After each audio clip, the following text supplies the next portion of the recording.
Welcome back to our YouTube channel. तो आज मैं आपको एक नई जानकारी दूंगी जो कि न्यू गाइडलाइंस के अनुसार सीएचओ के लिए आई है। अब आपको एनसीडी एप्लीकेशन पर एनसीडी स्क्रीनिंग नहीं करनी है। आपको ई कवच एप्लीकेशन पर एनसीडी स्क्रीनिंग कैसे करनी होती है, इसी विषय में ये वीडियो है। तो वीडियो को बिना स्किप किए पूरा देखिएगा। जैसे कि आप सब देख रहे हैं कि ये इंटरफेस आपको दिखाई दे रहा है। मैंने अभी ई कवच की आईडी लॉगिन कर रखी है। आप सभी को भी अपनी ई कवच की आईडी लॉगिन कर लेनी है। उसके बाद आपको इस तरह का इंटरफेस दिखेगा। उसमें सबसे नीचे की साइड एक ऑप्शन है गैर संचारी रोगों की स्क्रीनिंग, तो आपको इस पर क्लिक करना है। इस पर क्लिक करने के बाद आपको इस तरह का इंटरफेस दिखेगा। यहाँ पर आपको गांव का चयन करना है। जिस आपके क्षेत्र में जितने भी गांव आते हैं उस गांव का नाम आपको चुन लेना है और यहाँ पर आशा का एरिया चुन लेना है। आपको कौन सी आशा का सीबैक देखना है। इस वीडियो में मैं आपको दिखाऊंगी कि सीएचओ की आईडी से एनसीडी स्क्रीनिंग कैसे की जाती है ई कवच पर, और नेक्स्ट वीडियो जो आएगी उसमें मैं आपको दिखाऊंगी कि सीबैक फॉर्म कैसे फिल किया जाता है। तो ये मेरी आशा है और इसको हम सेलेक्ट कर लेंगे। उसके बाद आगे बढ़ेंगे। तो ये जो आपको रेड कलर में दिख रहे हैं, ग्रीन कलर में दिख रहे हैं और लास्ट में आप चलेंगे तो यहाँ पर आपको ब्लैक कलर में शो हो रहे हैं। तो जो आपका ई कवच पोर्टल का एनसीडी का मॉड्यूल है उसमें तो ऐसे लिखा हुआ है कि जो रेड कलर में आपको दिखाई दे रहे हैं परिवार, उन सभी के सीबैक फॉर्म फिल नहीं हुए हैं। जो ग्रीन कलर में दिखाई दे रहे हैं इन सभी के सीबैक फॉर्म फिल हो चुके हैं आशा की आईडी द्वारा। और जो आपको ब्लैक कलर में दिखा रहे हैं इसमें से कुछ का सीबैक फॉर्म, कुछ फैमिली के मेंबर्स का सीबैक फॉर्म फिल हो गया है और कुछ का रह गया है। तो ऐसा नहीं है। जब हम ग्रीन कलर पर ही जाकर देखते हैं जहां पर ये दिख रहा है कि इन सभी के सीबैक फॉर्म फिल हो चुके हैं, तो हम इसको क्लिक करते हैं और यहाँ पर इस जो मेंबर का नाम आपको दिख रहा है इस पर आपको क्लिक करना है और आगे बढ़ना है। यहाँ पर देखिए इस फैमिली मेंबर का सीबैक फॉर्म फिल नहीं हुआ है, बस आपको ये ग्रीन कलर में दिखाई दे रहा है बाहर। तो आपको, अगर आपकी आशा ने इसका सीबैक फॉर्म फिल नहीं किया है तो आपको यहाँ से फिल करना है। ये मैं आपको सिर्फ एग्जांपल के तौर पर बता रही हूँ। सीबैक फॉर्म फिल करने का काम आशा का है, तो आप आशा से बोलिए कि अपने सभी फैमिली मेंबर जितने भी उसने परिवार सर्वेक्षण के सर्वे में ई कवच पर चढ़ाए हैं उन सभी का सीबैक फॉर्म फिल कर दे, और जो परिवार उसने नहीं चढ़ाए हैं तो वो शुरू से परिवार उसमें चढ़ाएगी। तो अभी आपको यहाँ पर सीबैक फॉर्म फिल करना है। सबसे पहले आपको यहाँ पर डेट सेलेक्ट करनी है जिस दिन आप सीबैक फॉर्म फिल कर रहे हैं। ये आपकी आईडी में सीबैक फॉर्म फिल करने का ऑप्शन इसलिए नहीं दिया गया है कि ये आपका काम है। ये ऑप्शन आपको इसलिए दिया गया है कि अगर कोई भी फैमिली मेंबर आपके पास दवाई लेने आता है और आप उसकी एनसीडी स्क्रीनिंग कर रहे हैं अपने सब सेंटर पर, तो आप वहां से उस मेंबर का सीबैक फॉर्म फिल कर सकते हैं ताकि आप उसकी एनसीडी स्क्रीनिंग कर सके। हो सकता है आपने एनसीडी स्क्रीनिंग करी हो और वो लाभार्थी डायबिटीज का या फिर हाइपरटेंशन का मरीज निकल जाए, तो आपके लिए इस वजह से आपकी आईडी में ये सीबैक का ऑप्शन दिया गया है। तो यहाँ पर आपको बताना है कि क्या आपको निम्न में से कोई समस्या है, ये आपको उससे पूछना है मरीज से, और यहाँ पर आपको इसमें कोई एक ऑप्शन पर टिक कर देना। अगर वो नेत्रहीन है तो आप इस पर टिक करेंगे, अगर विकलांग है तो इस पर टिक करेंगे। कहने का मतलब ये है कि जो आप सीबैक फॉर्म आशा से फिल कराते थे ऑफलाइन में, सेम वही फॉर्मेट है, बस आपको ऑनलाइन फिल कराना है। अपनी आशा को बताना है कि इसमें ज्यादा काम नहीं है, 2 मिनट में 2 सीबैक फॉर्म फिल हो जाते हैं अगर वो सही तरीके से करे तो। इसके बाद हम आगे बढ़ेंगे। यहाँ पर लिखा हुआ है क्या आप धूम्रपान करते हैं एवं गुटखा या खैनी आदि जैसे बिना धुएं वाले तंबाकू उत्पादों का भी सेवन करते हैं। तो इसमें 2 ऑप्शन दिए गए, 3 ऑप्शन दिए गए हैं कि कभी नहीं। अगर कोई इंसान कभी तंबाकू का सेवन करता ही नहीं है उसमें आप कभी नहीं लगाएंगे। अगर वो पहले करता था अब कभी कभी करता है तो इसमें दूसरे वाला ऑप्शन सेलेक्ट करेंगे, और अगर रोजाना करता है तो आप तीसरे वाला ऑप्शन सेलेक्ट करेंगे। तो आपको इसमें औरतों में तो ऐसा होता नहीं है कि वो तंबाकू, बहुत कम औरतें होती हैं जो ऐसे धूम्रपान का सेवन करती हैं, तो यहाँ पर कभी नहीं आ जाएगा। और क्या आप रोजाना शराब का सेवन करते हैं, इसमें अगर वो पीता है, चाहे वो रोज पीता हो या कभी कभार पीता हो, तो आप इसमें हाँ करेंगे। अगर नहीं पीता है तो इसमें नहीं करेंगे। आगे बढ़ जाएंगे। इसके बाद कमर की माप, आपके पास इंची टेप होना जरूरी है, इससे आप उस लाभार्थी की कमर की माप लेंगे और यहाँ पर सिलेक्ट कर देंगे। इसके बाद नेक्स्ट ऑप्शन है क्या आप सप्ताह में कम से कम 150 मिनट के लिए कोई शारीरिक गतिविधि करते हैं। व्यायाम के उदाहरण है तेज चलना, जॉगिंग करना, कोई खेल खेलना, नाचना, तैराकी करना, सीढ़ियाँ चढ़ना, रस्सी। अगर कोई लाभार्थी आपसे ये बोल रहा है कि मेरी कोई एक्टिविटी नहीं होती है या फिर कोई बेड रिटर्न पेशेंट है, तो आप ऐसे लाभार्थी को एक सप्ताह में 150 मिनट से कम का ऑप्शन सिलेक्ट करेंगे। उसके बाद क्या आपको रक्तचाप, मधुमेह और हृदय का पारिवारिक इतिहास है, इसका है। इसमें जेनेटिक फैक्टर देखते हैं। जैसे कोई औरत है जिसका आप सीबैक फॉर्म फिल कर रहे हैं, तो आप उसके मायके में पूछेंगे कि उसके मम्मी पापा को डायबिटीज या फिर हाइपरटेंशन की कोई बीमारी तो नहीं थी, क्योंकि ये दोनों जेनेटिकली भी हो सकते हैं। और अगर आप किसी जेंट्स का सीबैक फॉर्म फिल कर रहे हैं तो आप उससे पूछेंगे कि आपके माता पिता का कोई हाइपरटेंशन का या फिर डायबिटीज का इतिहास तो नहीं रहा। तो आप इसमें ज़्यादातर इसमें नहीं आता है। अगर किसी के मम्मी पापा को ऐसा कोई इतिहास रहा है तो उसमें हाँ जाएगा। आगे बढ़ेंगे। उसके बाद यहाँ पर सीबैक स्कोर 1 आया है। अगला ऑप्शन है, यहाँ पर आपको पूरा जो फिजिकल एग्जामिनेशन होता है पूरी बॉडी का वो इसमें होगा। जैसे ये टीबी के लिए है। सांस की तकलीफ, अगर सांस लेने में कठिनाई है तो इसमें हाँ करेंगे, नहीं तो नहीं करेंगे। 2 सप्ताह से अधिक खांसी, अब इस ऑप्शन में आपको क्या करना है, अगर 2 सप्ताह से अधिक खांसी है उस मरीज को, तो उसका आपको सैंपल लेना है। अपनी आशा को भी यही बोलना है कि अगर आप सी बैक फॉर्म फिल कर रही हो और अगर आप इस ऑप्शन को सिलेक्ट कर रही हो तो उस लाभार्थी का आपको टीबी का सैंपल भिजवाना है।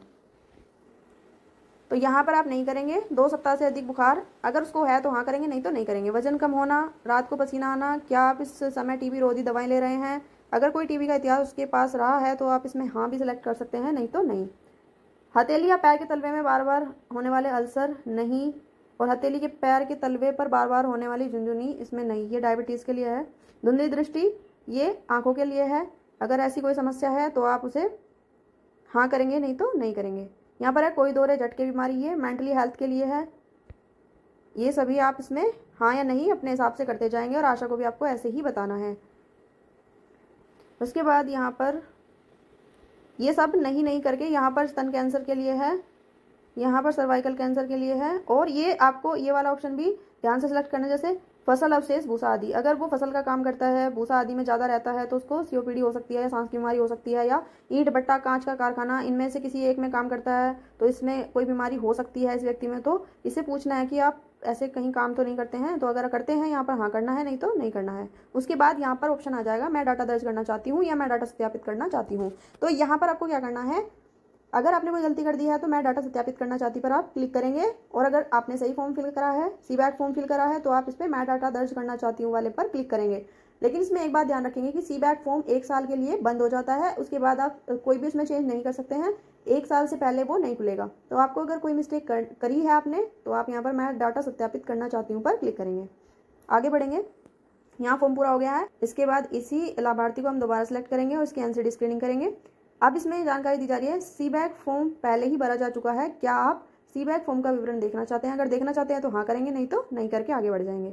अब यहाँ पर इसकी एनसीडी स्क्रीनिंग चालू हो गई है। तो यहाँ पर आपको क्या करना है, जिस दिन आप एनसीडी स्क्रीनिंग कर रहे हैं उसकी डेट सेलेक्ट करनी है, यहाँ पर उसकी हाइट सेलेक्ट करनी है और उसका वेट सेलेक्ट करना है। BMI अपने आप आ जाएगा जैसे एनसीडी स्क्रीनिंग में आता था।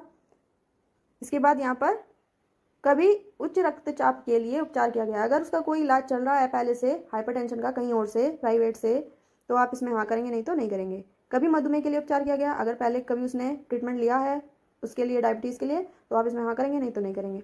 हृदय रोग के लिए कोई ट्रीटमेंट लिया है, हाँ करेंगे, नहीं तो नहीं। स्ट्रोक के लिए नहीं, गुर्दे के लिए नहीं। ज़्यादातर इसमें नहीं आएगा। अगर कोई बीमारी इसको है तो आप इसमें हाँ कर सकते हैं, नहीं तो इसको नहीं करके आगे बढ़ जाएंगे। इसके बाद ये माहवारी के लिए पूछेगा, किस एज में उसको माहवारी शुरू हुई थी। इसके बाद यहाँ पर वो गर्भवती तो नहीं है, स्तनपान कराने वाली माता तो नहीं है, माहवारी नियमित हुई है या नहीं। सेम वही प्रोसेस है जो आप एनसीडी स्क्रीनिंग एप्लीकेशन में करते थे। और यहाँ पर मैं डाटा दर्ज करना चाहती हूँ। यहाँ पर फॉर्म पूरा हो गया है। अब यहाँ से स्टार्ट हो गई इसकी स्क्रीनिंग। यहाँ पर आपको फिर से डेट सेलेक्ट करनी है और यहाँ पर BP की रेंज लिखनी है, डायस्टोलिक की और सिस्टोलिक की। इसके बाद आगे बढ़ जाएंगे। पल्स रेट लिखनी है और पहले उच्च रक्तचाप के लिए उपचार कराया गया है हाँ या नहीं में दर्शाना है और आगे बढ़ जाना है। इसके बाद यहाँ पर मैं डाटा दर्ज करना चाहती हूँ। हर एक स्क्रीनिंग के बाद इसमें मैं डाटा दर्ज करना चाहती हूँ का ऑप्शन आएगा। और यहाँ पर देखिए उच्च रक्तचाप की स्क्रीनिंग आपने कर दी है और यहाँ पर टिक का निशान आपको देखने को मिलेगा। जिसकी भी आप स्क्रीनिंग करते जाएंगे तो उसमें टिक का निशान आ जाएगा। अब यहाँ पर मधुमेह की स्क्रीनिंग करेंगे, ऐसे ही डेट सेलेक्ट करेंगे और यहाँ पर ब्लड शुगर की रेंज लिख देंगे और आगे बढ़ जाएंगे। अगर उसको मधुमेह के लिए उसने पहले से कहीं इलाज लिया है तो हाँ करेंगे, नहीं तो नहीं करेंगे। उसके बाद यहाँ पर मैं डाटा दर्ज करना चाहती हूँ। यहाँ पर देखिए मधुमेह स्क्रीनिंग के सामने भी टिक आ गया है। मुंह के कैंसर की स्क्रीनिंग के लिए आप यहाँ फिर से डेट सेलेक्ट करेंगे। हर किसी में आपको डेट सेलेक्ट करनी है जैसे आप एनसीडी स्क्रीनिंग में करते थे, एनसीडी एप्लीकेशन पर करते थे। अगर मुंह में उसकी कोई दिक्कत है तो आप यहाँ पर नहीं करेंगे। अगर रेफरल भी करना है आपको तो यहाँ पर हाँ का ऑप्शन क्लिक करेंगे। यहाँ पर PSC या जहाँ पर भी आप उसको भेज रहे हैं, जिला अस्पताल पर भेज रहे हैं, सामुदायिक स्वास्थ्य केंद्र पर भेज रहे हैं या फिर PSC पर भेज रहे हैं, तो आप यहाँ पर सिलेक्ट करेंगे। नहीं तो आप बैक जाएंगे और यहाँ पर नहीं का ऑप्शन क्लिक करेंगे और आगे बढ़ जाएंगे। यहाँ पर डाटा दर्ज करना चाहती हूँ। फिर देखिए यहाँ पर 3 टिक आ गए हैं। अब स्तन कैंसर की स्क्रीनिंग शुरू हो गई है। इसके बाद यहाँ पर स्तन में अगर कोई दिक्कत है उसका एग्जामिनेशन करके देखेंगे। अगर आकार में परिवर्तन है, निप्पल के आकार में या स्थिति में बदलाव है, स्तन में गांठ है, मोटा हो रहा है स्तन, तो आप इसमें हाँ करेंगे, नहीं तो नहीं करके आगे बढ़ जाएंगे। इन सभी चीज़ों में आपको एनसीडी एप्लीकेशन की तरह करना है और आगे बढ़ जाना है। उसके बाद क्या मरीज के क्लिनिकल ब्रेस्ट एग्जामिनेशन की सहमति दी गई है। अगर उन्होंने आपको कंसेंट दिया है कि आप एग्जामिनेशन कर सकते हैं तो हाँ करेंगे, नहीं तो नहीं करेंगे। या फिर आप उसको breast examination, self breast examination भी सिखा सकते हैं। अब देखिए 4 पर टिक आ गया है। अब बच्चेदानी के मुंह का कैंसर मतलब सर्वाइकल कैंसर के लिए आप यहाँ पर डेट सेलेक्ट करेंगे। पीरियड्स के दौरान ज़्यादा ब्लीडिंग नहीं, पीरियड्स के दौरान बीच में ब्लीडिंग नहीं। अगर ऐसी कोई दिक्कत इनमें से किसी भी लेडी को है तो आप इसमें हाँ करेंगे, नहीं तो नहीं करेंगे। यहाँ पर लिख रहा है VIA जांच के लिए परीक्षण। अगर आपके यहाँ पर VIA ट्रेनिंग हो चुकी है, विजुअल एग्जामिनेशन की एसिटिक एसिड वाली ट्रेनिंग आपकी हो चुकी है तो आप इसमें हाँ करेंगे, नहीं तो नहीं करके इस मरीज को आप रेफर कर देंगे CSC या PSC पर। क्या मरीज VIA पैप परीक्षण के लिए रेफर किए जाने पर सहमति दे रहा है तो हाँ करेंगे। अगर वो सहमति नहीं दे रहा है तो नहीं करेंगे। तो यहाँ पर आपको रेफर ही करना है क्योंकि VIA की ट्रेनिंग आपने नहीं दिखाई है। अगर आप VIA की ट्रेनिंग को यस करेंगे तो आप किसी भी मरीज को रेफर नहीं करेंगे। यहाँ पर नाम भी दर्शाना है आपको कि कौन सी फैसिलिटी पर आप भेज रहे हैं।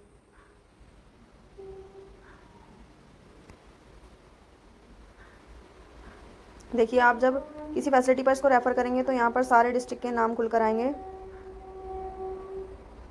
और फिर आप इसमें सिलेक्ट कर सकते हैं। यहाँ से इसको आप इस तरह से सामुदायिक स्वास्थ्य केंद्र पर रेफर कर सकते हैं। ये सिर्फ मैंने एक आपको तरीका बताया है, नहीं तो मैं इसको रेफर नहीं करूँगी और यहाँ पर नहीं करके आगे बढ़ जाऊँगी। और यहाँ पर आपको डाटा दर्ज कर देना है। उसके बाद अब इसकी फुल स्क्रीनिंग हो चुकी है। एक बार फिर से इसको हम सिलेक्ट करेंगे और एक बार फिर यहाँ पर लिखा आएगा सीबैक फॉर्म पहले ही भरा जा चुका है, क्या आप सीबैक का विवरण देखना चाहते हैं, तो इसमें नहीं करेंगे। और यहाँ पर personal history form the member is already field, मतलब जो आपने पर्सनल हिस्ट्री भरी थी वो भी इसमें पहले से ही फिल है, तो आप अगर देखना चाहते हैं तो हाँ, नहीं तो नहीं करके आगे बढ़ जाएंगे। और देखिए यहाँ पर अब खुल के आएगा COPD स्क्रीनिंग। जब तक आप COPD स्क्रीनिंग नहीं करेंगे तब तक आपका NCD स्क्रीनिंग पूरा नहीं होगा। तो आपको ये 2-3 बार उस लाभार्थी को सिलेक्ट करना है और NCD स्क्रीनिंग करनी है। अगर ये बंदा COPD से ग्रस्त है, उसको खांसी है, तो आप इसमें हाँ करेंगे, नहीं है तो नहीं करेंगे। अगर खांसी है तो कितने साल से है वो आपको इसमें दर्शाना है। चलो मैं करके देखती हूँ इसको भी कि दर्शाने के बाद क्या आता है।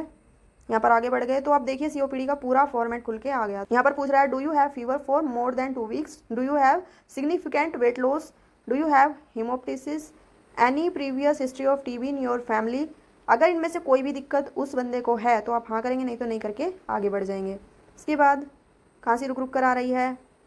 Is your cough productive, is your cough associated with breathlessness, तो यहाँ पर नहीं कर दिया। तो ये आपको COPD के पेशेंट के लिए भरना है। अब मैं बैक जाऊँगी, पेशेंट के लिए भरना है और भर के इसको रेफ़र कर देना है। लेकिन मुझे बैक जाना है क्योंकि ये पेशेंट COPD का नहीं है, तो ये पेशेंट गलत हो जाएगा, इसलिए मैं इसमें नहीं करूँगी और आगे बढ़ जाऊँगी। और यहाँ पर सांस में तकलीफ़ का कारण पूछेगा कि सांस में तकलीफ़ की गंभीरता क्या है। तो आपको ये पहले वाला जो ऑप्शन है ना, इसमें आपको एक ऑप्शन सिलेक्ट करना है, सबसे पहले वाला, केवल कठोर व्यायाम के साथ सांस फूलने में तकलीफ होती है, तो इसमें ये पेशेंट नॉर्मल जाएगा। अगर इनमें से नीचे वाले में से आप कोई सा भी ऑप्शन चूज़ करते हैं तो ये पेशेंट COPD में चला जाएगा। तो आपको ये वाला करना है और आगे बढ़ जाना है। COPD का स्कोर 0 आएगा। और अगर आप इसमें से कोई और ऑप्शन करते हैं चूज़ तो COPD का ऑप्शन स्कोर 2 आएगा। तो आपको सबसे पहले वाला ऑप्शन चूज़ करना है, इससे COPD का स्कोर 0 होगा और आपकी स्क्रीनिंग भी पूरी हो जाएगी। तो आपको यहाँ पर आगे बढ़ के मैं डाटा दर्ज करना चाहती हूँ। फॉर्म पूरा हो गया है और बानो अंजुम पर आप अगर जाकर देखेंगे जो आपने स्क्रीन किया है उन पर टिक का निशान है, तो यहाँ पर इसकी स्क्रीनिंग कंप्लीट हो जाती है, पूरी हो जाती है। इसको आप यहीं से साथ के साथ सिंक भी कर देंगे, क्योंकि अगर आप इसको सिंक नहीं करेंगे तो आपका पेशेंट अधूरा माना जाएगा और इसकी NCD स्क्रीनिंग दिखाई नहीं देगी पोर्टल पर, जो ई-कवच पोर्टल होता है, और आपका PBI नहीं बनेगा। क्योंकि अब आपके PBI को इस तरह से ई-कवच पोर्टल पर मर्ज कर दिया गया है कि अगर आप NCD स्क्रीनिंग का टारगेट ई-कवच पर कंप्लीट करते हैं तभी आपको PBI मिलेगा, अन्यथा आपका PBI कट कर लिया जाएगा। तो अब देखिए हम बाहर जाकर देखते हैं आज के कार्य का विवरण। तो आपके एक ही मरीज का इतनी बार नाम आएगा कि आप पहचानना भूल जाओगे। तो इसमें एक मरीज का इतनी बार नाम आने का कारण क्या है कि आप बार बार डाटा दर्ज करना चाहती का जो ऑप्शन आ रहा था उसमें, वो इसलिए आ रहा था कि NCD स्क्रीनिंग में COPD स्क्रीनिंग अलग दिखाई दे रही है, बच्चेदानी के मुंह के कैंसर की स्क्रीनिंग अलग दिखाई दे रही है, स्तन कैंसर की स्क्रीनिंग अलग दिखाई दे रही है, और मधुमेह स्क्रीनिंग और उच्च रक्तचाप स्क्रीनिंग अलग दिखाई दे रही है। तो एक ही पेशेंट का बहुत बार नाम आएगा, एक ही लाभार्थी का बहुत बार नाम आएगा, और यहाँ पर आपको टिक का ऑप्शन ग्रीन कलर का दिखाई देगा। इसका मतलब है आपकी NCD स्क्रीनिंग कंप्लीट हो गई है। तो आपको ई-कवच पर रिपोर्ट दिख जाएगी जब आप फिल्टर कर देखोगे। तो यहाँ से आपको इस तरह से स्क्रीनिंग करनी है, लेकिन मेरे हिसाब से ये NCD का ऑप्शन बिल्कुल भी सही नहीं है, क्योंकि NCD एप्लीकेशन पर बहुत अच्छे से स्क्रीनिंग हो जाती थी और वहाँ पर आप लाभार्थी को ढूंढ भी सकते थे, और उसका जो ट्रीटमेंट चलता था वहाँ से पता रहता था कि कौन से लाभार्थी का ट्रीटमेंट हम चला रहे हैं। उस लाभार्थी होता था उसका फोटो भी आप अपलोड कर सकते थे। तो NCD portal is the best portal for NCD screening. लेकिन ये जो ई कवच पोर्टल गवर्नमेंट ने लागू किया है एनसीडी के लिए, ये बिल्कुल भी सही नहीं है, क्योंकि इसमें 30+ के कितने लोग हैं या फिर हमारी टारगेट पॉपुलेशन कितनी है वो हम पता नहीं कर पाएंगे। तो ये पोर्टल इस वजह से बहुत ही बेकार है। लेकिन आपको एनसीडी का तरीका बता दिया है, इस तरह से आपको एनसीडी स्क्रीनिंग करनी है। और सीबैक फॉर्म आपको बिल्कुल भी फिल नहीं करना है, वो आपको आशाओं से कराना है। आशाओं को अब ऑफलाइन फॉर्म नहीं फिल करने, सिर्फ ऑनलाइन सीबैक फॉर्म फिल करने हैं ई कवच पोर्टल पर। आई होप ये वीडियो आपको समझ में आई होगी। तो प्लीज़ वीडियो को लाइक करें, चैनल को सब्सक्राइब करें और बेल आइकन को जरूर प्रेस कर दें, ताकि न्यू वीडियो का नोटिफिकेशन आपको सबसे पहले मिल सके। Thank you.